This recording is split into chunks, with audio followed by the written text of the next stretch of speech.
કોટી અમૃત સદ બોલત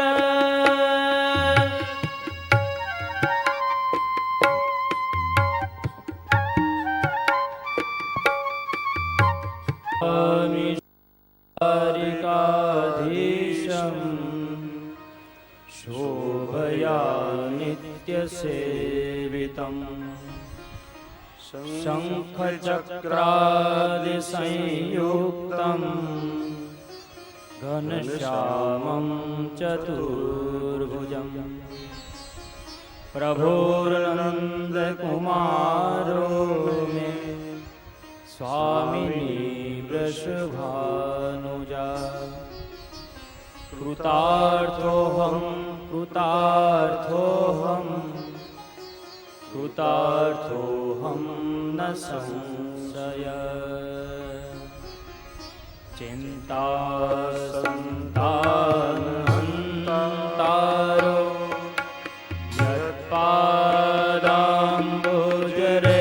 યત્પાદાંબુજરેણવ સ્વીયાનાંતારિજાચાર્ય પ્રણમામિ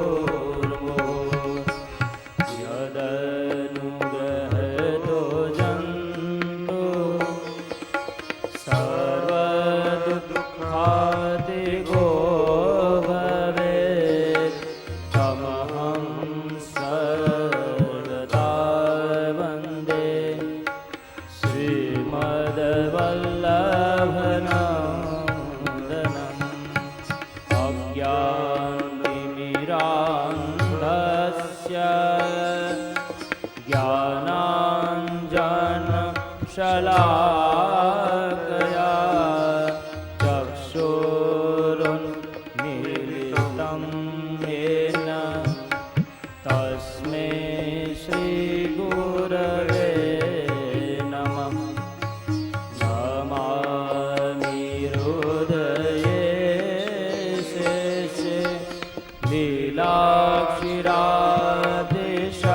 લીલાક્ષિરાદેશાયિનં લક્ષ્મી સહસ્રલીલાભિઃ સેવ્યમાनं કલાનિધિં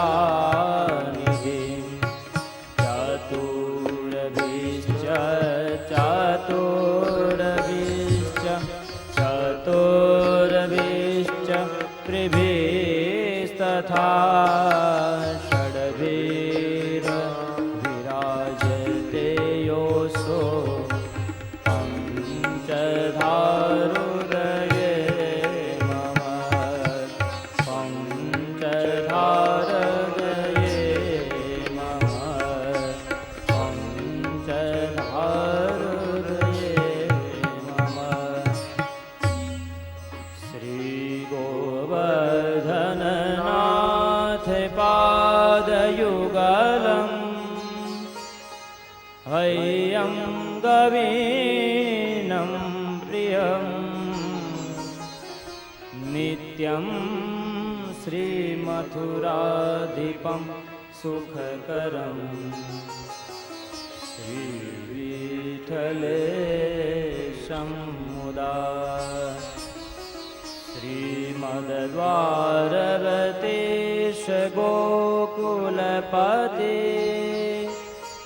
શ્રી ગોકુલેન્દુવિભું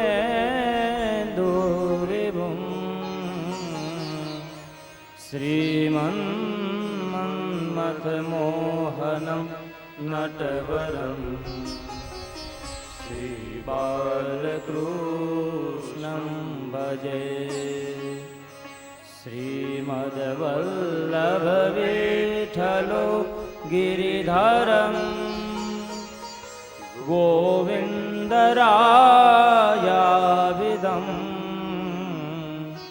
શ્રીમદ્ બાલકૃષ્ણ ગોકુલપતિ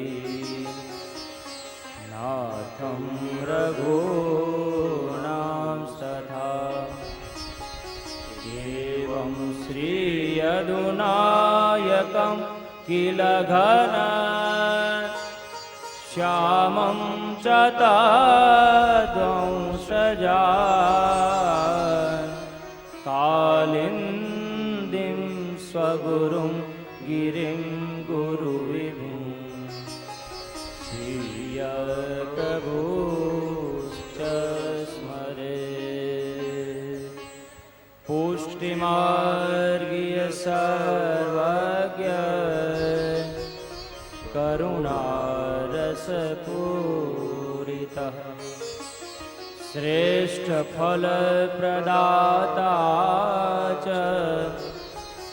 તસ્મૈ શ્રી ગુરવે નમઃ તસ્મૈ શ્રી ગુરવે નમઃ તસ્મૈ શ્રી ગુરવે નમઃ.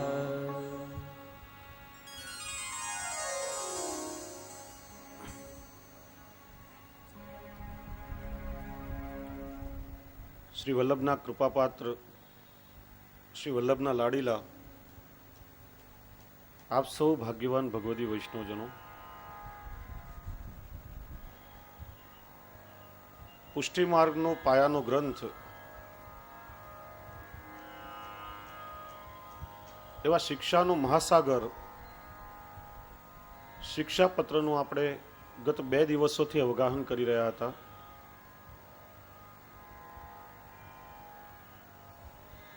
પ્રથમ શિક્ષાપત્ર એ પુષ્ટિજીવોના શુદ્ધિકરણ માટે છે અને પ્રથમ શિક્ષાપત્રનો આશ્રય કરી 41 શિક્ષાપત્રનો આધાર લઈ આ 5 દિવસોમાં આપણે પોતાના સ્વરૂપને ઓળખવાનું છે, પોતાની જાતને તપાસવાની છે. એક પુષ્ટિ માર્ગીય વૈષ્ણવ તરીકે આપણી શું જવાબદારી છે, આપણું શું કર્તવ્ય છે, કઈ દિશામાં આપણે ચાલી રહ્યા છીએ અને કઈ દિશામાં આગળ વધવાનું છે એનું ચિંતન કરશું.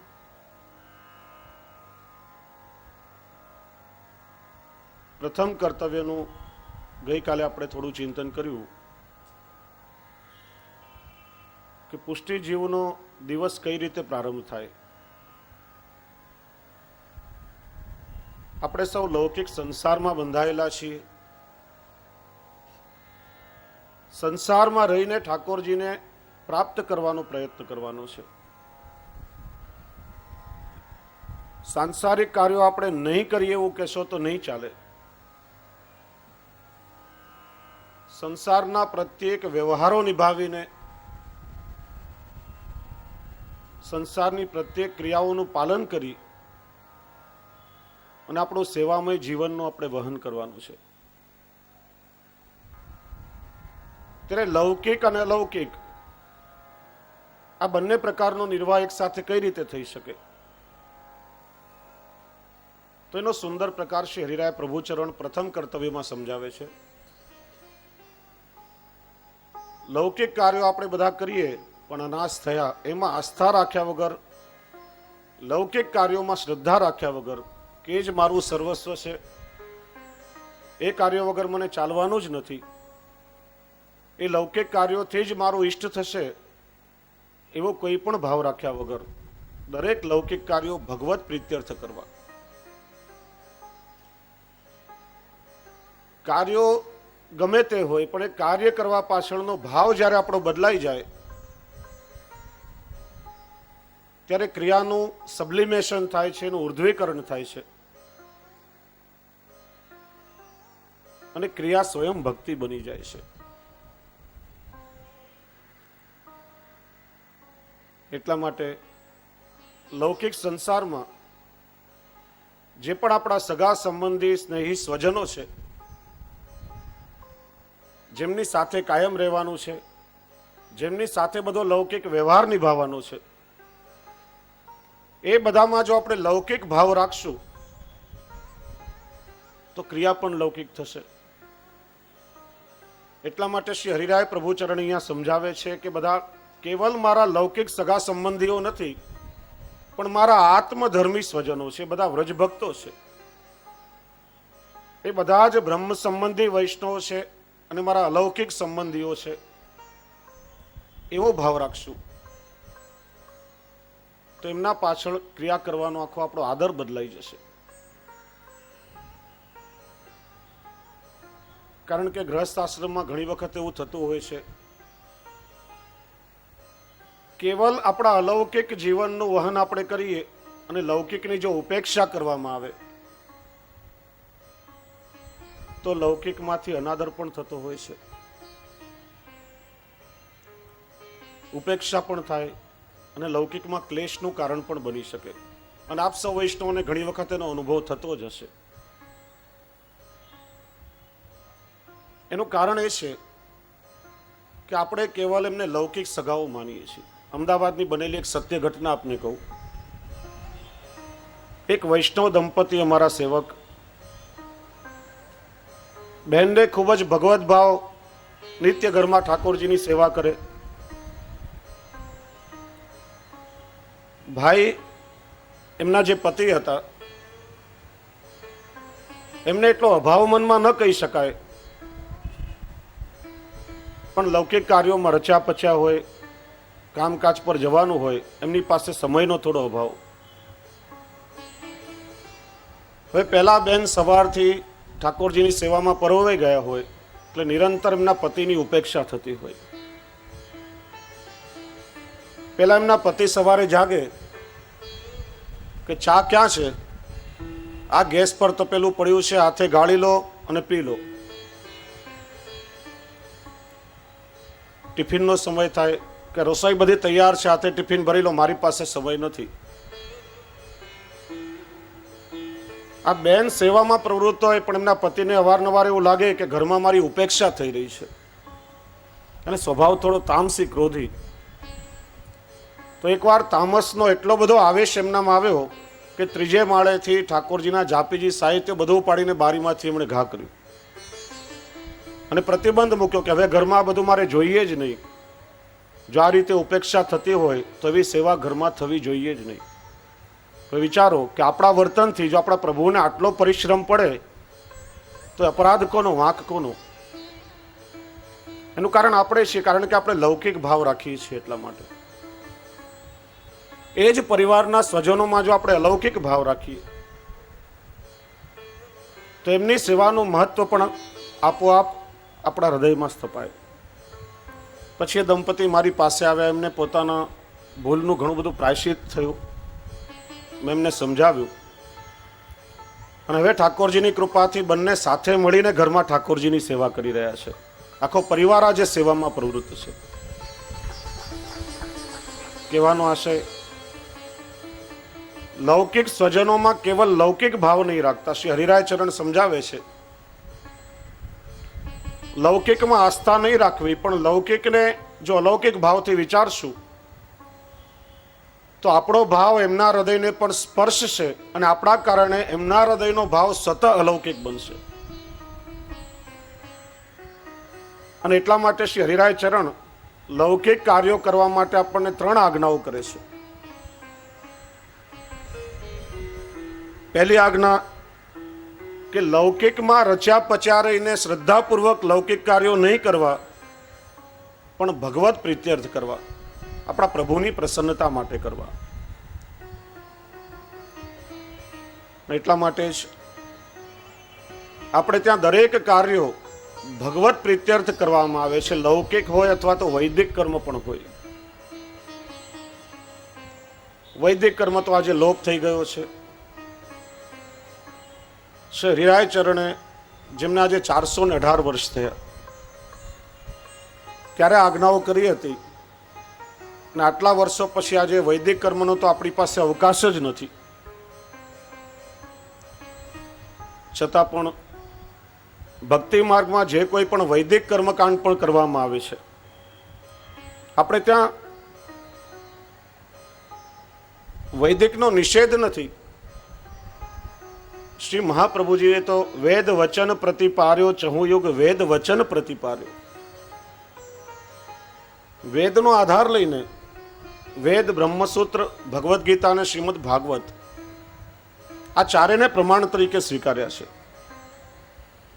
એટલા માટે કોઈ પણ વૈદિક કર્મનો નિષેધ નથી, પણ એ વૈદિક કર્મો પણ એમાં આસ્થા રાખ્યા વગર ભગવત પ્રીત્યર્થ કરવા જોઈએ. જેમ કે આપણે ત્યાં લગ્ન પ્રસંગ હોય, વાસ્તુ હોય, કોઈ પણ વૈદિક કર્મ આપણે કરીએ તો સૌથી પહેલા ગણેશ સ્થાપન કરવું પડે. વેદની મર્યાદા છે. અને ભગવાને સ્વયં ગણેશજીને મંગલ કાર્યના અધિષ્ઠાતા તરીકે પ્રતિષ્ઠિત કર્યા છે, એટલે આપણે એનો નિષેધ કરી શકીએ જ નહીં. હવે કોઈ એમ કે ગણેશજીનું પૂજન કરીએ તો અન્યાશ્રય થાય, તો આ વાત આપણે થોડી સમજીએ. ગણેશજીનું પૂજન નહીં કરીએ તો વૈદિક કર્મ પ્રારંભ થઈ શકવાનું નથી. લગ્ન હોય ત્યારે વરુણનો કળશ પણ સ્થાપવો પડે, કુલદેવતા કુલદેવીનું પણ સ્થાપન કરવું પડે. આ વેદની પરંપરા છે. પણ આપણે ત્યાં આચાર્ય ચરણે ખૂબ સુંદર પ્રકાર બતાવ્યો છે કે પૂજન કરતી વખતે જ્યારે આપણે સંકલ્પ કરીએ છીએ ત્યારે સંકલ્પમાં ભગવાન શ્રી ગોપીજન વલ્લભ પ્રીત્યર્થ અમુક કર્મ અહમ કરીશ એ રીતે ઉચ્ચારણ કરવામાં આવે છે. એનાથી જ મારું કલ્યાણ થશે એવી રીતે નહીં, પણ મારા પ્રભુ શ્રી ગોપીજન વલ્લભમાં મારી પ્રીતિ વધે અને મારા સેવામય જીવનમાં કોઈ લૌકિક વ્યવધાન ના આવે એટલા માટે હું ગણેશ પૂજન કરું છું એવો ભાવ રાખશે તો અન્યાશ્રય પણ નહીં થાય અને તમારું કાર્ય પણ અલૌકિક રીતે સંપન્ન થશે. શ્રાદ્ધ આદિ કોઈ પણ વૈદિક કર્મ હોય તો આપણે ત્યાં ઠાકોરજીને સમર્પિત કરેલા પ્રસાદી દ્રવ્યથી જ સંપન્ન કરવામાં આવે છે. કુલદેવતા કુલદેવીનું સ્થાપન હોય કે ગણેશ પૂજન હોય, આ દરેક પૂજનમાં ઠાકોરજીના પ્રસાદી દ્રવ્યનો જ ઉપયોગ થાય છે. અસમર્પિત દ્રવ્યથી પૂજન આદિ સંપન્ન થતા નથી. એટલા માટે શ્રી હરિરાય ચરણ આપણને સમજાવે છે કે લૌકિક અને વૈદિક કાર્યો એમાં મન પરોવીને શ્રદ્ધા રાખ્યા વગર આપણા પ્રભુમાં શ્રદ્ધા રાખીને આપણા પુષ્ટિ પુરુષોત્તમ પ્રભુમાં આપણી પ્રીતિ વધે એ અર્થે કરવા જોઈએ. બીજું શ્રી હરિરાય ચરણ સમજાવે છે કે અહંતા અને મમતા છોડી દઈને લૌકિક કાર્યો કરવા. આ ક્રિયા હું કરું છું એવો ભાવ રાખશો ત્યાં સુધી દુઃખ આવશે. ઘણીવાર આપણે કહીએ છીએ કે જોજો હું નહીં હોઉં ત્યારે તમારી શું દશા થશે. હું છું તો તમારું ચાલે છે, હું નહીં હોઉં તો કોણ તમારી કાળજી રાખશે. આપણા જેવા કેટલાય આવ્યા અને કેટલાય ચાલ્યા ગયા. આ હું ભક્તિ માર્ગમાં સૌથી મોટામાં મોટો બાધક છે. અને જ્યાં સુધી દરેક ક્રિયાઓ હું કરી રહ્યો છું એવો મનમાં ભાવ રાખશો ત્યાં સુધી દુઃખનું કારણ આવવાનું જ છે. એક કવિએ બહુ સુંદર કહ્યું, કંઈ કેટલાય ચાલ્યા જતા ખબર પણ પડતી નથી અને કેટલાય ગયા પછી નજર પણ રડતી નથી. તારા ઐશ્વર્યનું આટલું ગુમાન ન કર, સિકંદર શાહ જેવાની અહીંયા કબર પણ જડતી નથી. મયુરધ્વજ અને માંધાતા જેવા ધરતીના ધણી થવા આવેલા કેટલાય આ જગતમાંથી ખાલી હાથે ચાલ્યા ગયા છે. એટલે શ્રી હરિરાયજી સમજાવે છે કે હું આ ક્રિયા કરું છું એવો ભાવ ક્યારે પણ મનમાં નહીં રાખશો. જીવ ઘણીવાર કહેતો હોય છે હું ભગવાનને ભેટ ધરું છું, ધન સંપત્તિ અર્પણ કરું છું, હું ભગવાનને ખૂબ સુંદર સામગ્રી રોગાવું છું, અરે હું પ્રભુને કેટલા સુંદર આભૂષણો ધરાવું છું, અરે મેં તો ઠાકોરજીના કેટલાય મંદિરો સિદ્ધ કરાવી આપ્યા છે. એમ જીવ બુદ્ધિથી આપણે કહીએ, પણ આપણે જીવ ભૂલી જઈએ છીએ કે જે પ્રભુને લક્ષ્મી જેવી પત્ની હોય ને આપણે શું ધન આપી શકવાના. અને પુષ્ટિ પુરુષોત્તમ પ્રભુની તો લક્ષ્મી જેવી અનંત લક્ષ્મી દાસીઓ છે. જેને કૌસ્તુભ મણી જેવું આભૂષણ ધરાવ્યું હોય એને આપણે શું સુવર્ણનું આભૂષણ ધારણ કરાવી શકવાના. અન્નપૂર્ણા જેવી દાસીઓ જેમની સેવામાં નિરંતર તત્પર રહેતી હોય એને આપણે શું સામગ્રીઓ રોગાવી શકવાના. જે સ્વયં નંદાલયમાં બિરાજે છે, ગૌલોકમાં બિરાજે છે, એને આપણે કયું મંદિર બંધાવી આપવાના. અનંત વ્રજભક્તો જેમની સેવા કરવા માટે નિરંતર તત્પર રહેતા હોય, આપણે એમની શું સેવા કરી શકવાના? જીવ પ્રભુને શું આપી શકે? જીવ ઠાકોરજીને કેવલ ભાવની જ ભેટ ધરી શકે. જીવ પોતાનો ભાવ ઠાકોરજીને અર્પણ કરી શકે. એટલા માટે વિચારવું કે કોઈ પણ ક્રિયા જ્યારે થાય છે ત્યારે ઠાકોરજી આપણને નિમિત્ત બનાવીને કરી રહ્યા છે, આપણે કોઈ ક્રિયા કરતા નથી. ઠાકોરજી આપણા પર કૃપા વિચારી ત્યારે આપણાથી કોઈ સુંદર કાર્ય સંપન્ન થાય છે. નહીં તો આ જગતમાં અનેક પ્રકારના માનવીઓ છે. બધાને પ્રભુ સારું કાર્ય કરવા માટે નિમિત્ત બનાવતા નથી. અનેક વ્યક્તિઓના હાથે કેટલાય ખરાબ કાર્યો પણ થતા હોય છે. એટલા માટે હું કરું છું એવો ભાવ રાખશો અને કામ બગડશે તો દુઃખનું કારણ થશે. જે કંઈ મારાથી થાય છે એ ઠાકોરજી મારી પાસે કરાવી રહ્યા છે એવો ભાવ મનમાં રાખો. અને ત્રીજો શ્રી હરિરાય ચરણ બતાવે છે, પરિણામ ગમે તે આવે, લૌકિક ક્લેશ ક્યારે પણ કરવો નહીં. કારણ કે જ્યાં સુધી આ ક્રિયા હું કરું છું એવું મનમાં રાખશો ને પછી કામ બગડશે. કારણ કે આ જગતમાં પૂર્ણતા કેવલ પ્રભુમાં જ છે. કોઈ પણ વ્યક્તિ ક્યારે પણ પૂર્ણ હોઈ શકતો નથી. એટલે માણસ કોઈ પણ ક્રિયા કરે એમાં કંઈ ને કંઈ કચાશ કે અધુરાશ તો રહેતી જ હોય છે. અને કામ જ્યારે બરાબર ન થાય ત્યારે આપણને મનમાં ક્લેશ થાય, દુઃખ થાય કે હું આ કામ કરવા ગયો ને મારાથી આ કામ બગડી ગયું. પણ એ વખતે જો આપણે માનીએ કે આ પ્રભુએ જ આપણને કામ સોંપ્યું અને ઠાકોરજી એમની ઈચ્છા અનુસાર આપણી પાસે કરાવ્યું, તો પછી કોઈ પણ ક્લેશનું કારણ નહીં રહે. એટલા માટે લૌકિક ક્રિયાઓ કરતા પરિણામ ગમે તે આવે, સારું પરિણામ આવે અથવા વિપરીત પરિણામ પણ આવે, પણ ભગવદ ઈચ્છા માની અને ક્યારે પણ લૌકિક ક્લેશ ન કરવો.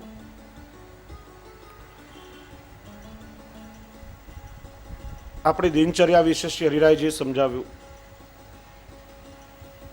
વૈષ્ણવોનું બીજો કર્તવ્ય શ્રી હરિરાય ચરણ આપણને સમજાવે છે, નિરુદ્ધ વચનો વાક્યમ આવશ્યક્યમ ઉદાહરણ. વાણીનો નિરોધ કરવો. જેટલી જરૂર હોય, આવશ્યકતા હોય એટલી જ વાણીનો ઉચ્ચાર કરવો. ભગવત સંબંધ સિવાયની કેવલ લૌકિક વાણી ક્યારે પણ નહીં બોલવી.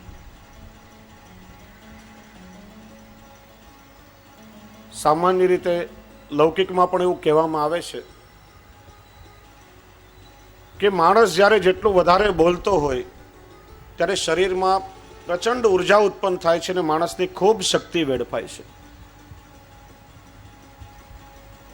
કોઈ આપણને પૂછે કે તમારે લાંબુ જીવવાની ઈચ્છા છે કે નહીં, ઘણીવાર આમ કંટાળીએ ને મનમાં ક્લેશ થતો હોય ત્યારે પણ એમ થાય કે જલ્દી ઉપર જતું રહેવું છે, પણ એવું લાગે કે થોડા સમયમાં જવાનું છે ત્યારે પાછી મનમાં ચિંતા શરૂ થઈ જાય, બસ આટલું જલ્દી જવું પડશે. લાંબુ જીવવાની ઈચ્છા બધાને જ હોય છે અને એટલા માટે વૈજ્ઞાનિકો કહે છે કે જેને લાંબુ જીવવું હોય એને ઓછામાં ઓછું બોલવું જોઈએ. અને આ વાતનો શિક્ષકોને ઘણે ભાગે અભ્યાસ હશે. શિક્ષકો શાળામાં બાળકોને નિરંતર ભણાવે અને પછી ઘરે આવીને કેટલો બધો થાક લાગતો હોય છે. અતિશય બોલવું એ પણ હાનિકારક છે. મર્યાદા માર્ગમાં વધારેમાં વધારે તમે મૌન ધારણ કરો એવું કહેવામાં આવે છે. પણ મૌનની પરિભાષા પણ આપણે સમજવી જોઈએ. મૌન એવું પણ ન હોવું જોઈએ કે જેનાથી આપણને હાનિ થાય. અહીંયા શ્રી હરિરાય ચરણ મૌન માટે આજ્ઞા નથી કરતા, પણ સમજાવે છે કે વાણીનો નિગ્રહ કરો. આવશ્યક હોય જરૂર પૂરતી વાણીનો ઉચ્ચાર કરો. એકવાર એક ઘરમાં પતિ અને પત્નીએ અબોલા લીધા. સાપ્તાહિક મૌન, બંને એકબીજા સાથે બોલે જ નહીં. હવે ઘરનું કામકાજ તો કરવું પડે એટલે બંને એકબીજાને પેલી પાટી રાખેલી એમાં લખીને વાત કરે. એક વાર પેલા ભાઈને બહારગામ જવાનું થયું. સવારે 6 વાગ્યાની ટ્રેન પકડવાની હતી, 5 વાગે એમને જાગવાનું હતું. પાટીમાં લખીને પત્નીને કહ્યું કે સવારે 5 વાગે મને જગાડજે. બીજા દિવસે પેલા ભાઈ સવારે જાગ્યા તો ઘડિયાળમાં 8 વાગ્યા હતા. ટ્રેન ક્યારની ચૂકાઈ ગઈ હતી. મનમાં ક્રોધ આવ્યો, પણ ઉઠીને જોયું તો પેલી પત્નીએ પાટી પર લખ્યું હતું કે 5 વાગી ગયા, જાગી જજો. આવું મૌન પણ શું કામનું? મૌનનો અર્થ છે કે વાણીનો નિગ્રહ કરવો. લૌકિકમાં આવશ્યક હોય કોઈ કાર્ય કરવા માટે જેટલી વાણીનો પ્રયોગ કરવો પડે એટલા જ શબ્દોનો ઉચ્ચાર કરવો. એક શબ્દ બોલીને કામ ચાલતું હોય તો ત્યાં 2 શબ્દ બોલવાની જરૂર શું? અને કેવલ ઈશારાથી જો કામ પતી જતું હોય તો એક શબ્દ બોલવાની પણ કોઈ આવશ્યકતા નથી. અને આ જગતમાં જેટલો પણ કકળાટ છે, જે પણ ક્લેશના કારણો છે, એ કેવલ માણસની જીભને કારણે થાય છે. એટલા માટે જીભ ઉપર માણસે ખૂબ જ સંયમ રાખવો જોઈએ. અને જો વાણીનો નિગ્રહ છૂટી જાય, વાણી દ્વારા અવિવેક થાય, તો એનાથી મુખરતા દોષ લાગે છે. અવારનવાર આપણે મુખરતા દોષ વિશે શ્રવણ કર્યું હશે. જેમ રોગનું મૂળ ખાંસી, માણસને ઉધરસ આવે એટલે સાવધાન થઈ જવું જોઈએ.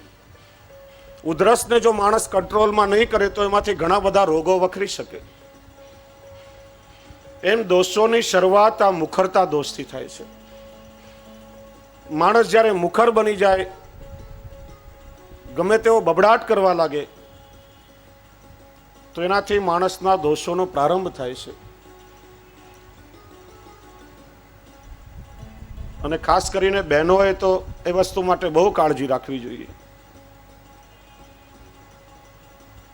કારણ કે તો કુદરતી વરદાન મળેલું છે. મહાભારતમાં પ્રસંગ તમે સાંભળ્યો હશે કે મહાભારતના યુદ્ધમાં અર્જુને જ્યારે કર્ણનો વધ કર્યો ત્યારે કુંતા માતા ખૂબ જ અશ્રુપાત કરવા લાગ્યા. યુધિષ્ઠિર માતાને કહે છે કે માતા, તમારા મુખ પર દુઃખ શા માટે છે? આજે તો આપણો સૌથી મોટામાં મોટો શત્રુ હણાયો, એનો આનંદ તમને હોવો જોઈએ. ત્યારે કુંતાજીએ રહસ્ય ખોલ્યું છે કે બેટા, એ તમારો શત્રુ નહીં હતો, પણ તમારો સૌથી મોટો ભાઈ હતો. ત્યારે યુધિષ્ઠિરને પણ મનમાં ગ્લાનિ થઈ છે કે અરે માતા, આટલું મોટું રહસ્ય તમે મારાથી સંતાડી રાખ્યું. એક ભાઈના હાથે ભાઈનું વધ થઈ ગયું, ત્યાં સુધી તમે રહસ્ય ખોલ્યું નહીં. આ રહસ્ય જો તમે પહેલા ખોલી નાખ્યું તો મહાભારતનું યુદ્ધ જ કદાચ નહીં થાત. કારણ કે દુર્યોધને અર્જુનના બળના કારણે તો આ યુદ્ધ કર્યું છે. ત્યારે યુધિષ્ઠિરે કુંતા માતાને શ્રાપ આપ્યો કે આજથી હું તમને શ્રાપ આપું છું કે દુનિયાની કોઈ પણ સ્ત્રી કોઈ પણ ગુપ્ત રહસ્ય પોતાના પેટમાં ક્યારે પણ રાખી શકશે નહીં. અને એટલા માટે તમે જુઓ કે કોઈ પણ વાત આ સમાજમાં જ્યારે આમ તાત્કાલિક ફેલાવી હોય ત્યારે કોઈ બહેનને કહો કે આ વસ્તુ ગુપ્ત છે, કોઈને કહેતા નહીં, એટલે ક્યારે પણ પેટમાં ટકે નહીં, તરત જ એકબીજાના કાનમાં કહેવાનું ચાલુ થઈ જાય. અને એમાં સાવ તાત્કાલિક 1-2 કલાકમાં સમાચાર જો ફેલાવા હોય તો થોડું ભારપૂર્વક કહેવાનું કે આ એકદમ રહસ્યની વાત છે, ભૂલથી પણ કોઈની પાસે જાય નહીં. ટીવીની ચેનલો તો કદાચ આજના સમાચાર સાંજે પહોંચાડે, પણ આ તો ઓન ધ સ્પોટ તાત્કાલિક સમાચાર આખા ગામમાં ફેલાય. એનું નામ છે મુખરતા દોષ. માણસ જ્યારે મુખર બની જાય, વાણીનો દુર્વ્યય થવા લાગે, અને આ વાત થોડી વૈજ્ઞાનિક રીતે પણ આપણે સમજીએ. વૈષ્ણવો, આપણા લોકોનું એક બહુ મોટું દુર્ભાગ્ય છે કે આપણા આચાર્ય ચરણો, આપણા ઋષિ મુનિઓ, આપણા ગ્રંથો જે આપણને અલૌકિક જીવન જીવવાની પદ્ધતિ સમજાવે છે, એને આપણે વેવલી વાતો માની અને સ્વીકારતા નથી. આ બધી જૂની વાતો છે, આ ડોસી શાસ્ત્ર છે, આ બધી વેવલી વાતો શું સાંભળવાની? પણ આપણી જ જીવન પદ્ધતિને, આપણી જ ક્રિયાઓને અમેરિકા કે યુરોપના વૈજ્ઞાનિકો ત્યાં લઈ જાય, એના પર સંશોધન કરે અને અમેરિકાના વિજ્ઞાનનો સિક્કો લાગે એટલે તરત જ આપણે એને માનવા માટે તૈયાર થઈ જઈએ. પહેલા તો આપણે એ સમજીએ કે આપણા આચરણ સાથે વિજ્ઞાન કઈ રીતે જોડાયેલું છે. શ્રી મહાપ્રભુજીએ પ્રગટ કરેલો આ પુષ્ટિ માર્ગ હિન્દુ વૈદિક ધર્મનો પાયો છે. આપણો ધર્મ એ સનાતન હિન્દુ વૈદિક ધર્મ કહેવાય છે. તમે જો જેટલા પણ બીજા પ્રમુખ સંપ્રદાય કે ધર્મો છે એ બધાનો ઇતિહાસ જોશો તો 1500 થી 2500 વર્ષનો સમયગાળો તમને મળશે. એ પહેલા શું ધર્મ નહીં હતો? એ પહેલા શું લોકો ધર્મનું આચરણ નહીં કરતા હશે? ભગવાન શ્રી કૃષ્ણને પ્રગટ થયે કોઈ મને કહેશો કેટલા વર્ષ થયા? 5000 પૂરા રાઉન્ડ ફિગર. ઈસુ ખ્રિસ્તને 2009 વર્ષ થયા આપણને બધાને યાદ હશે, કારણ કે એ જીવન પદ્ધતિ, એ જ કેલેન્ડર આપણે લોકો જીવીએ છીએ. આજે આપણા બાળકોને ગુજરાતી મહિના પ્રમાણે પૂછશો તો કારતક, માગસર, પોષ એની સમજણ પણ હોતી નથી. આજે કઈ તિથિ છે, કઈ સંવત ચાલી રહી છે, આના પછીની પેઢી આપણી પરંપરાને કઈ રીતે જીવશે? ભગવાન શ્રી કૃષ્ણને 5234 વર્ષ થયા. યાદ રહેશે ને બરાબર? રામચંદ્રજી એમનાથી પણ એક યુગ પહેલા થયા. એમને કેટલા વર્ષ થયા? 8,69,233 વર્ષ. કાલે આપણે યુગની ગણતરી ગણી હતી એટલે ફરીથી નહીં ગણાવું. આપણા પંચાંગ પ્રમાણે 8,69,233 વર્ષ. પણ અમેરિકાનું વિજ્ઞાન કંઈક જુદું કહે છે. અમેરિકાની અંતરિક્ષ વિજ્ઞાનની સર્વોચ્ચ સંસ્થા નાસા અને સેટેલાઇટથી અત્યારે જેનો વિવાદ ચાલી રહ્યો છે, રામ સેતુનો ફોટો ઉપગ્રહથી પોતાની ઇન્ટરનેટની વેબસાઇટમાં મૂક્યો છે. એમાં નીચે સમયની અવધિ મૂકી છે કે ઈસુ ખ્રિસ્તના 17 લાખ વર્ષ પહેલા, તારીખો પણ મૂકી છે કે 25 થી 29 ઓક્ટોબરમાં, એટલે કેવલ 5 દિવસમાં માનવો દ્વારા સર્જિત આ પુલ આજે પણ દરિયાના પાણીની અંદર અડીખમ ઊભો છે. તો 17 લાખ વર્ષ પહેલા ભારતમાં એ વખતનું વિજ્ઞાન કેટલું પ્રબળ હશે, ત્યાંના સાયન્ટિસ્ટો આજે માનતા થયા છે. 8 લાખ ગણો કે 17 લાખ ગણો, પણ આપણી પરંપરા લાખો કરોડો વર્ષ જૂની છે. હિન્દુ ધર્મ વેદમાંથી પ્રગટ થયો છે અને વેદ યસ્ય નિસ્વસિતમ વેદ, ભગવાનના શ્વાસમાંથી પ્રગટ થયા છે. વેદ એ સમગ્ર વિશ્વના વિજ્ઞાનનું મૂળ છે. આજે આપણે લોકો એમ માનીએ કે આજનું વિજ્ઞાન પ્રગતિશીલ છે, આપણે લોકો કોમ્પ્યુટર એજમાં, જેટ એજમાં જીવી રહ્યા છીએ. દિવસે દિવસે સાયન્સ અને ટેકનોલોજી ડેવલપ થતા જાય છે. પણ આપણે લોકો ગૌરવથી કહી શકીએ કે આજનું આધુનિક વિજ્ઞાન એ આપણા ભારતના ઋષિ વિજ્ઞાનનું જ પ્રદાન છે. કઈ ક્રિયાઓ એવી છે જે પહેલાના સમયમાં થતી હતી ને આજે નથી થતી, કે આજે થાય છે કે પહેલા નહીં થતી હતી? આજે સુપરસોનિક જેટ વિમાનો ઉડી રહ્યા છે. પહેલાના સમયમાં મંત્ર દ્વારા પુષ્પક વિમાનો ઉડતા હતા. આજે ટેસ્ટ ટ્યુબ અને ક્લોનિંગનો જમાનો છે. તો મહાભારતમાં તમે જુઓ તો કુંતા માતાએ ધર્મરાજ પાસે, ઇન્દ્રરાજ પાસે, પવનદેવ પાસે મંત્ર દ્વારા પુત્રોની પ્રાપ્તિ કરી હતી. અને શ્રીમદ ભાગવતજીમાં તો એ કથા પણ આવે છે, રાજાનું નામ અત્યારે બહુ યાદ નથી, પણ એ રાજાને 10,000 રાણીઓ હતી અને પ્રત્યેક રાણી દ્વારા 10,000 પુત્ર ઉત્પન્ન થયા હતા. એ મીંડા આપણે ગણી શકીએ જ નહીં. અને આશ્ચર્ય થાય કે આ કેવી રીતે સંભવી શકે. આજે વૈજ્ઞાનિકોએ પેલો અખતરો કર્યો છે કે એક ઘેટાના શરીરનો કોષ લઈને એકમાંથી અનેક એકના જેવા ઘેટા બનાવી શકાય છે, જેને ક્લોનિંગ કહે છે. અને વિજ્ઞાન શ્રીમદ ભાગવતજીમાં બતાવેલું છે. ઘીનો આખો મોટો વિશાળ તળાવ બનાવી એમાં અમુક પ્રકારની ઔષધિઓ મૂકી માનવીના શરીરના કોષની અંદર મૂકવામાં આવે તો એક સરખા અનેક સંતાનો એમાંથી ઉત્પન્ન કરી શકવામાં આવતા. એ વિજ્ઞાન આપણું ભારતનું વિજ્ઞાન છે. દરેકે દરેક ક્રિયાઓ પહેલાના સમયમાં સંપન્ન થતી હતી. એક નાનકડું દ્રષ્ટાંત તમને આપું.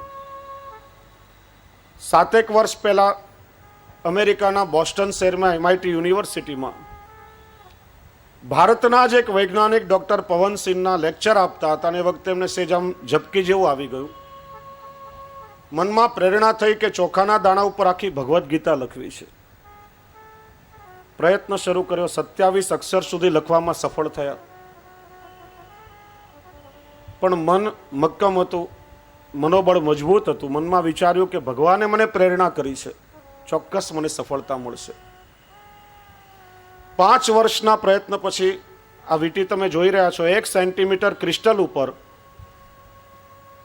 આખી ભગવદ્ ગીતા લખવામાં એ સફળ થયા. એવી ટેકનોલોજી એમણે ડેવલપ કરી અને એના માટે ગિનેસ બુક ઓફ વર્લ્ડ રેકોર્ડમાં એમને સ્થાન પણ મળ્યું.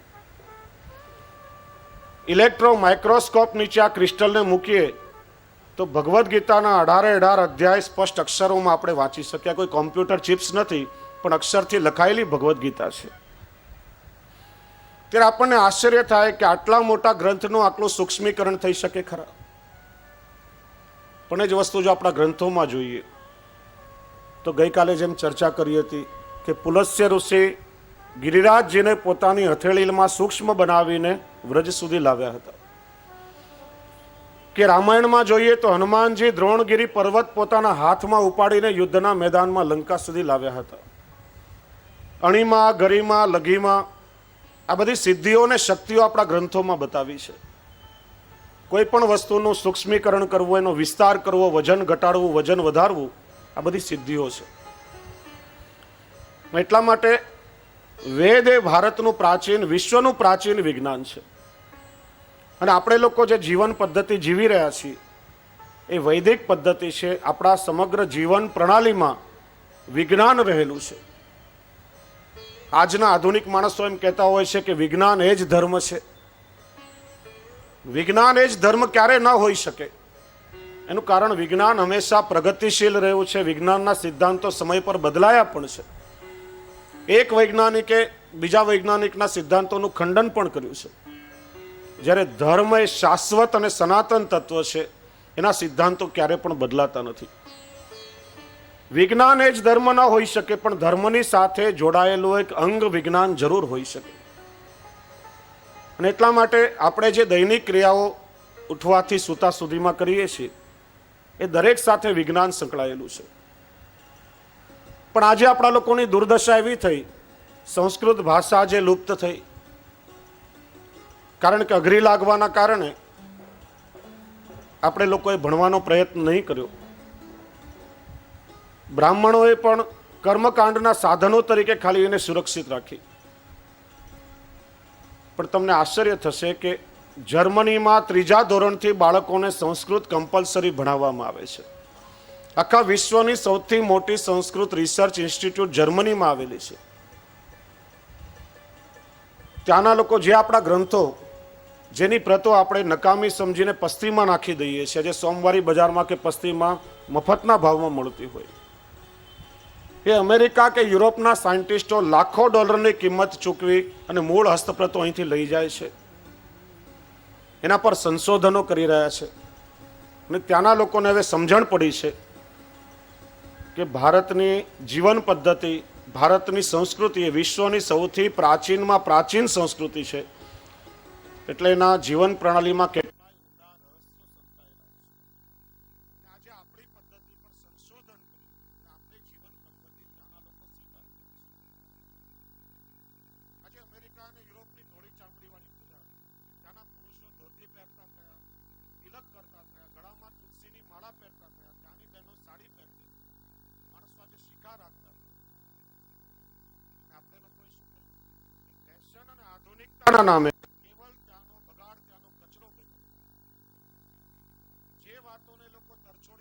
આપણને પૂછે છે વાય ધીસ ઇઝ, શા માટે?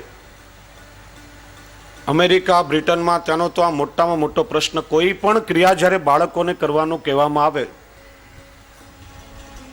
સૌથી પહેલા ક્વેશ્ચન પૂછાય, ડેડી વાય ધીસ ઇઝ? શા માટે મારે આમ કરવું જોઈએ? તમને પણ ઘરમાં અનુભવ હશે, બાળકોને કંઈ પણ કરવાનું કહેશો તો સૌથી પહેલા પ્રશ્ન કરશે, ગળામાં તુલસીની માલા શા માટે પહેરવી? આ તિલક કરવાનું કારણ શું? આપણી પાસેથી શું જવાબ મળે છે? અમને જાજી ખબર નથી, અમારા બાપ દાદાઓ ઘરમાં કરતા હતા એટલા માટે અમે કરીએ છીએ.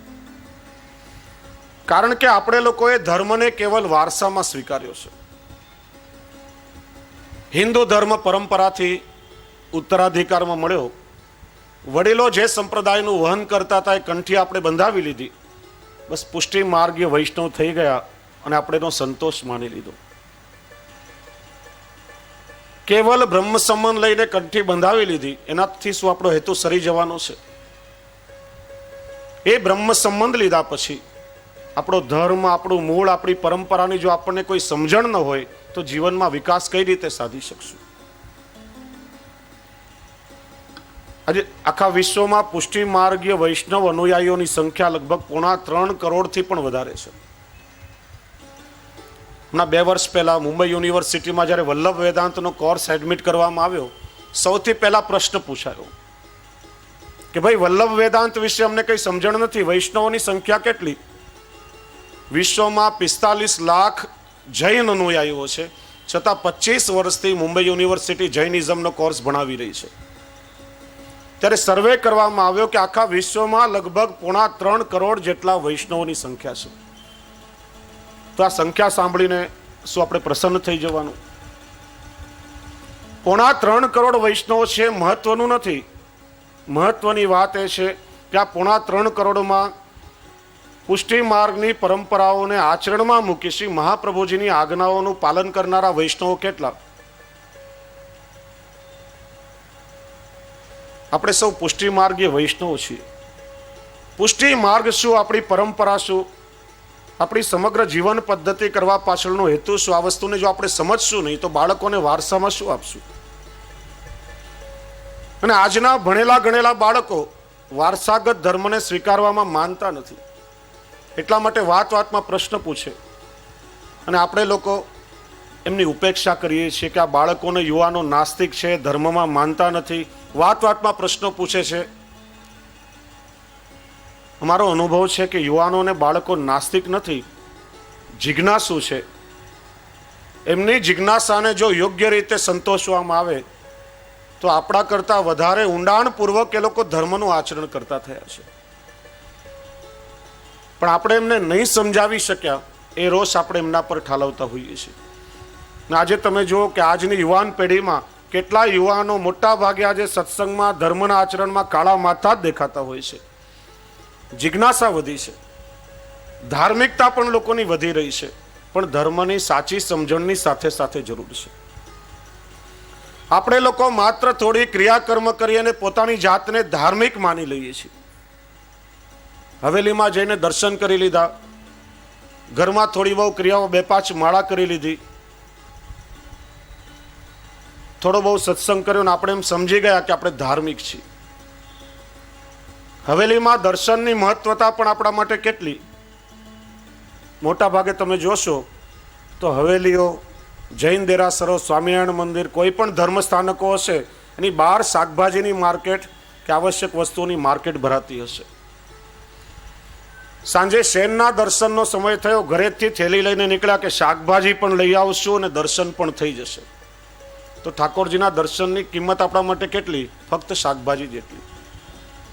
પણ ખરેખર જો પ્રભુના દર્શનનો તાપ ક્લેશ હૃદયમાં લઈને જો ઘરેથી નીકળો તો ઠાકોરજીના દર્શન થયા વગર તમને રહે જ નહીં. પણ આપણે તો એક પંથ દો કાજ, 2-4 કામ પણ થઈ જશે અને દર્શન પણ થઈ જશે, તો પછી પ્રભુના દર્શન કેવી રીતે થાય? અને આપણે માની લઈએ છીએ કે આપણે ધાર્મિક થઈ ગયા. ધાર્મિકતા ચોક્કસ વધી રહી છે, પણ એ ધર્મની સાચી સમજણની આપણને આવશ્યકતા છે. અને કહેવત છે ને કે કૂવામાં હોય તો હવેડામાં આવે. આપણને આપણા ધર્મની સાચી સમજણ હશે તો બાળકોને આપણે આપણા ઘરમાં સારા સંસ્કાર ચોક્કસ આપી શકશું. આપણને સમજણ નહીં હોય તો પછી આ જ દશા આપણા બાળકોની થતી રહેવાની છે. અને એટલા માટે 2-3 વસ્તુઓને સમજવી આવશ્યક લાગે છે, એટલે સમજાવું છું. દરરોજ સવારે ઉઠીને આપણે સ્નાન કરીએ છીએ. આપણે માની લીધું કે સ્નાન કર્યું એટલે આપણું આખું શરીર પવિત્ર થઈ ગયું. માત્ર સ્નાન કરવાથી આપણો આ દેહ પવિત્ર થતો નથી, પણ તમે સાંભળ્યું હશે કે આપણું શરીર 5 તત્વમાંથી બનેલું છે: પૃથ્વી, જલ, તેજ, આકાશ અને વાયુ. સમગ્ર બ્રહ્માંડનું સર્જન આ 5 તત્વોમાંથી થયું છે. ભગવાન શબ્દ પણ આ 5 તત્વનું સૂચક છે. ભ એટલે ભૂમિ, ગ એટલે ગગન, વ એટલે વાયુ, વની સાથે અ એટલે અગ્નિ અને ન એટલે નીર. ભગવાન એટલે પૃથ્વી, જલ, તેજ, આકાશ અને વાયુ. માણસનું શરીર આ 5 તત્વોમાંથી બનેલું છે. સવારે આપણે જ્યારે ઉઠીને સ્નાન કરીએ છીએ, શરીરની દુર્ગંધ દૂર થાય છે, ત્યારે સૌથી પહેલા શરીરના પૃથ્વી તત્વનું શુદ્ધિકરણ થાય છે. સ્નાન કર્યા પછી આપણે સૌ શું કરીએ છીએ? ચરણામૃત લઈએ છીએ. ચરણામૃતનો સંબંધ શરીરના જલ તત્વની સાથે છે.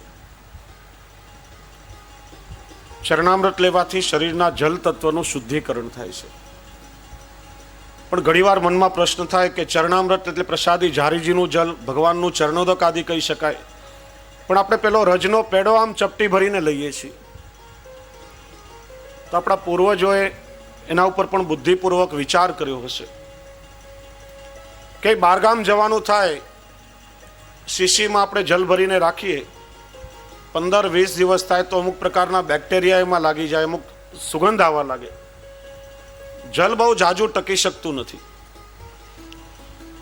ત્યારે એનો પર્યાય શોધાયો કે જે વ્રજની રજ છે, જેની ગઈકાલે આપણે ચર્ચા કરી હતી. ભગવાન શ્રી કૃષ્ણના ચરણોથી સંપાદિત વ્રજરજને નાથદ્વારા લઈ જઈ શ્રીનાથજીનું પ્રસાદી ઝારીજીનું જલ એમાં પધરાવી અને પછી એમાંથી પેલા પેડા બનાવવામાં આવે છે. ભલે આમ ચપટી રજની આપણે લઈએ, એક તો પ્રભુના ચરણની રજ છે જ, ને સાથે મૂળેમાં રહેલું શ્રીજી બાવાનું પ્રસાદી ઝારીજીનું જલ એ આપણા શરીરના જલ તત્વનું શુદ્ધિકરણ કરે છે. ચરણામૃત લીધા પછી ત્રીજી ક્રિયા, પ્રસાદી તુલસી આપણે લઈએ છીએ. તુલસીનો સંબંધ શરીરના અગ્નિ તત્વની સાથે છે.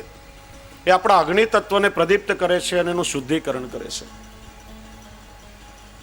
પ્રાચીન સમયમાં બાળકોને વૈષ્ણવ એવું કરતા કે તુલસી અને છાયડામાં સૂકવ્યું, કારણ કે આયુર્વેદનો નિયમ છે કે ઔષધિને તડકામાં સૂકવીએ તો ઔષધિ ગુણ ચાલ્યો જાય, અને છાયડામાં સૂકવવામાં આવે અને પછી એનો બારીક પાવડર જેવો ભૂકો કરીને એક ડબ્બીમાં ભરી રાખવામાં આવે.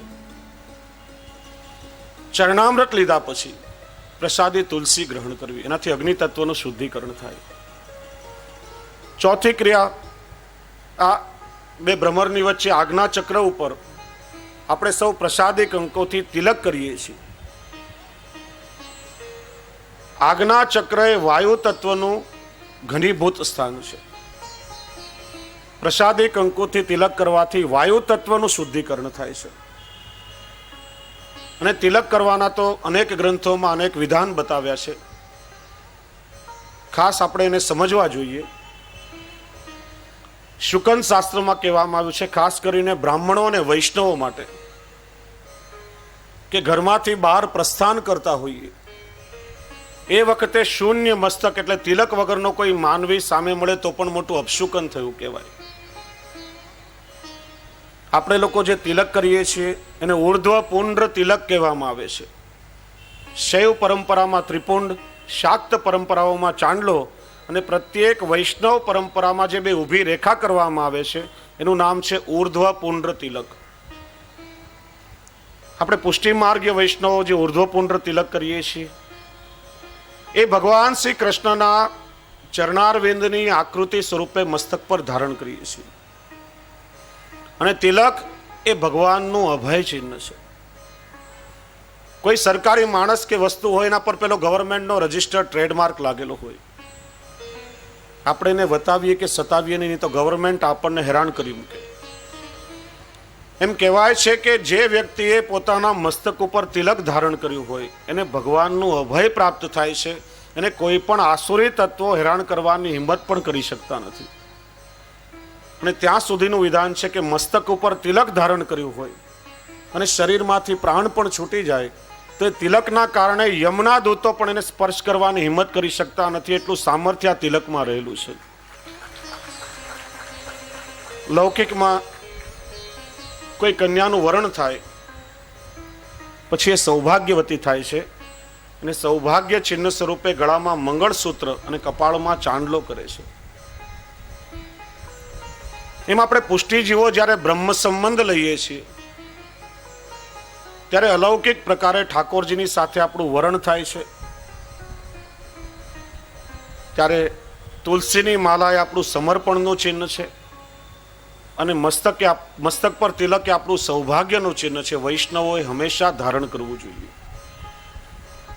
અને આપણા ગ્રંથોમાં ત્યાં સુધીનું વિધાન છે કે કોઈ પણ ભગવત કાર્ય અથવા વૈદિક કર્મ આપણે કરીએ, યજ્ઞ કરીએ. તમે જો ભાગવત કથામાં જાઓ, લગ્નમાં ગૌર મહારાજ સૌથી પહેલા કપાળમાં તમને ચાંદલો કરશે, પછી ક્રિયાનો પ્રારંભ થશે. એ રીતે જ્યારે ઠાકોરજીના મંદિરમાં દર્શન કરવા માટે જઈએ, ભગવત કથામાં સત્સંગ કરવા માટે જઈએ, કીર્તન મંડળીમાં જઈને બેસીએ, આપણા ગુરુદેવની સન્મુખ થઈએ, ત્યારે મસ્તક ઉપર વૈષ્ણવોએ અવશ્ય તિલક ધારણ કરેલું હોવું જોઈએ. જેમ સૌભાગ્યવતી સ્ત્રી હોય તો એના ચાંદલા વગરનું મોઢું એના પતિને ગમતું નથી, એમ ઠાકોરજીની સન્મુખ પણ જો આપણે તિલક વગર જોઈએ તો ઠાકોરજીને પણ આપણું મુખ જોઈને અપ્રસન્નતા થાય છે. એટલા માટે ભગવત મંડળીમાં, ગુણગાનમાં, દર્શનમાં, ઠાકોરજીની સેવા કરતી વખતે, સત્સંગ કરતી વખતે મસ્તક પર વૈષ્ણવોએ તિલક અવશ્ય ધારણ કરેલું હોવું જોઈએ. તો આ તિલક કરવાથી વાયુ તત્વનું શુદ્ધિકરણ થાય અને પાંચમી ક્રિયા બધું કર્યા પછી આપણે નામ સ્મરણ કરીએ છીએ, જપ કે પાઠનો પ્રકાર કરીએ છીએ. અત્યારે હું જેમ બોલું છું, ધ્વનિના તરંગો ચારે તરફ વાતાવરણમાં ફેલાય છે. એ રીતે જ્યારે પ્રભુના નામનું સ્મરણ કરીએ તો શરીરનો ખાલી ભાગ છે, એનું નામ છે આકાશ તત્વ. પ્રભુના નામના ધ્વનિ તરંગો પ્રવાહિત થવાથી એનું શુદ્ધિકરણ થાય છે. આ પાંચ ક્રિયાઓ જ્યારે પૂર્ણ થાય ત્યારે સંપૂર્ણ પંચ મહાભૂતનું શુદ્ધિકરણ થાય છે. એક પણ ક્રિયા આપણે અધૂરી રાખીએ તો શરીરનું એ તત્વ અશુદ્ધ રહેતું હોય છે. તો કહેવાનો આશય, સમગ્ર જીવન પદ્ધતિ વિજ્ઞાનની સાથે સંકળાયેલી છે અને જો આપણે એને સમજીએ, સમજણપૂર્વક આચરણ કરીએ તો એમાં ઊંડાણ પણ હોય અને આપણે એના ગૌરવને પણ જીવી શકીએ. આપણે ચર્ચા કરતા હતા મુખરતા દોષની. થોડા સમય પહેલા અમેરિકામાં એના પર સંશોધન થયું કે આ મુખરતા દોષ એટલે શું. આપણે લોકો એમ માનીએ છીએ કે મોઢામાંથી જે શબ્દો આપણે બોલ્યા એ બોલાયા પછી શબ્દો પૂરા થઈ જાય છે અથવા તો ખલાસ થઈ જાય છે. પણ જેમ સિદ્ધાંત છે કે આ જગતમાં કોઈ પણ વસ્તુનો નાશ થતો નથી, રૂપાંતર માત્ર થાય છે. પદાર્થનું શક્તિમાં અને શક્તિનું પાછું પદાર્થમાં રૂપાંતર થાય છે. અને એ જ સિદ્ધાંત પર આ માઇક્રોફોન, ટેલિવિઝન, ટેલિફોન, રેડિયો આ બધાનું સંશોધન થયું છે. આપણા મોઢામાંથી બોલાયેલા એ શબ્દો ધ્વનિના તરંગોના રૂપમાં પરિવર્તિત થાય છે. માઇક્રોફોનમાં એ ધ્વનિ તરંગો એમ્પ્લીફાયરમાં જઈને સ્પીકરમાં પાછા તમે શબ્દના રૂપમાં એને સાંભળી પણ શકો છો. એમ અમેરિકાના વૈજ્ઞાનિકોએ સંશોધન કર્યું કે શબ્દોનું થતું શું હશે.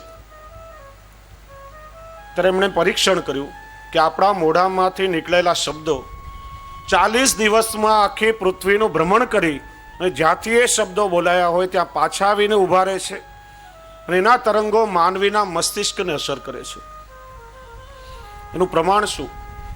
તો કે ઘણી વખત આપણે ટીવીની સામે બેઠા હોઈએ, મનપસંદ સિરિયલ ચાલી રહી હોય, ફેવરેટ ડિશ આપણી સામે હોય, ભાવતું ભોજન સામે હોય, બાળકો આમ કિલબિલાટ રમતા હોય, ઘરનું બધું વાતાવરણ આપણને ગમે તેવું છે, બધું જ અનુકૂળ છે, છતાં પણ આપણે કહીએ કે મારો મૂડ ખરાબ થઈ ગયો છે, મને કંટાળો આવે છે. બધી જ પરિસ્થિતિ અનુકૂળ હોવા છતાં પણ મૂળ બગડી જવાનું કારણ શું? તો કે 40 દિવસ પહેલા આપણા મોઢામાંથી નીકળેલા કોઈ એવા શબ્દો, એના તરંગો આજે આવીને આપણા મસ્તિષ્કને અસર કરી રહ્યા છે અને એના કારણે માનવીનું મન બગડી જતું હોય છે. આપણને પોતાને એની અસર થાય છે. અને તમે કોઈને સારા શબ્દો કહેશો તો માણસને ગમશે, કોઈને તમે બે અપશબ્દ કહેશો, અપમાન કરશો તો તરત જ આમ મોઢું ચડી જશે, કોઈને પણ ગમતું નથી. અને સામેવાળો માણસ જો એનો સ્વીકાર નહીં કરે તો એ તરંગોની અસર તરત જ આપણા મસ્તિષ્કને થતી હોય છે. એનું નામ છે મુખરતા દોષ. વાણીનો વ્યર્થ દુરુપયોગ નહીં કરવો જોઈએ, પણ કોઈ કામ કરવા માટે જેટલી આવશ્યક વાણી હોય એનો ઉપયોગ કરો, એમ શ્રી હરિરાય ચરણ આપણને આજ્ઞા કરે છે. અને બાકીના સમયમાં મૌન ધારણ કરો. હવે મૌન ધારણ કરીને કરવાનું શું? આપણે કંઈ બોલતા નથી, એમને માણસ મોઢું બંધ કરીને ચૂપચાપ બેસી ગયો તો થશે શું? જાત જાતના સાચા ખોટા વિચારો આપણી અંદર આવશે. અને માણસનો સ્વભાવ છે કે નેગેટિવ થિંકિંગ, નિષેધાત્મક વિચાર માણસને સૌથી પહેલા આવે છે. ત્યારે મૌન રાખીને આપણે કરવાનું શું? તો શ્રી મહાપ્રભુજીના માટે આજ્ઞા કરે છે, તસ્માત સર્વાત્મના નિત્યમ શ્રી કૃષ્ણ શરણમ મમ વદદ ભિરેવ સતતમ. કેવલ મૌન ધારણ કરીને બેસી નથી રહેવાનું, જરૂર પૂરતી વાણીનો ઉપયોગ કરો અને બાકીના સમયમાં સતત નિરંતર મનમાં ભગવદ નામનું સ્મરણ કરો. પ્રભુના નામનું સ્મરણ કરશો તો આપણું ઈષ્ટ પ્રબળ થશે, આપણું અધ્યાત્મ વિકસિત થશે અને પ્રત્યેક ક્ષણે ઠાકોરજીની કૃપાનો આપણને અનુભવ થશે. કારણ કે શ્રી મહાપ્રભુજી આપણને સમજાવે છે, નામાની અગ્રે શોધકાની. દરેક શુભ પ્રસંગમાં, શુભ કાર્યમાં આપણે પ્રભુનું નામ પહેલા લઈએ છીએ. પ્રભુનું નામ અંતઃકરણને વિશુદ્ધ કરનારું છે. જ્યારે જ્યારે જીવ પ્રભુનું નામ લે છે ત્યારે ત્યારે એનું અંતઃકરણ વિશુદ્ધ બને છે. અને જીવાત્માનો ભગવાનની સાથે સંબંધ એ સૌથી પહેલા નામની સાથે જોડાય છે. આપણે ત્યાં પણ બે પ્રકારની દીક્ષા છે, નામ નિવેદન અને બીજું આત્મનિવેદન, બ્રહ્મ સંબંધ. ઘણીવાર વૈષ્ણવ આવતા હોય, મારું બાળક લઈને આવ્યા છીએ, કાન ફૂંકી દો. કાન ફૂંકવાની આપણે ત્યાં કોઈ ક્રિયા નથી. બાળક 41 દિવસનું થાય, ગુરુદેવની સન્મુખ લઈ જવામાં આવે ત્યારે ગુરુદેવ 3 વખત અષ્ટાક્ષર મંત્ર કાનમાં બોલી અને પછી નામ નિવેદન કરાવીને એને કરાવે છે. આ પ્રથમ દીક્ષા. એનાથી 7 ભક્તિનો જીવ અધિકારી થાય છે. અને આત્મનિવેદન એટલે બ્રહ્મ સંબંધ, એનાથી બીજી 2 ભક્તિ, સાખ્ય ભક્તિ અને આત્મનિવેદન ભક્તિનો જીવ અધિકારી થાય છે. જેમ સારસ્વત કલ્પમાં નંદરાયજીના દરબારમાં નંદાલયમાં ભગવાન શ્રી કૃષ્ણનું પ્રાગટ્ય થયું.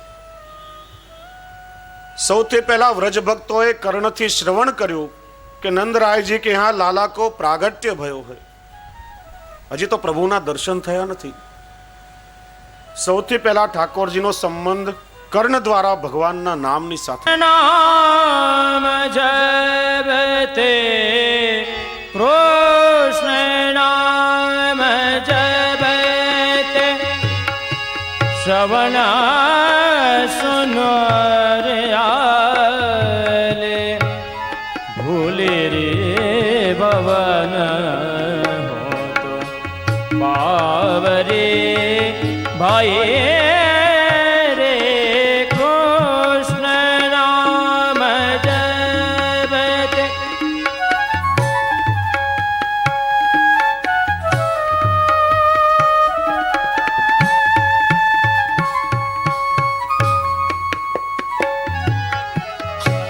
ભર ભર આવે ને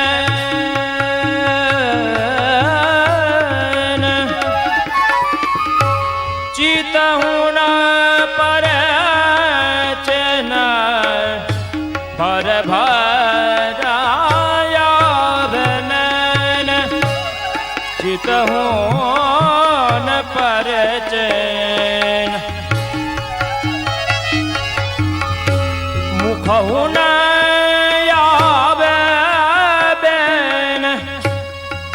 अपनी दशा कछु और भय रे कृष्ण नाम जब ते श्रवण सुनो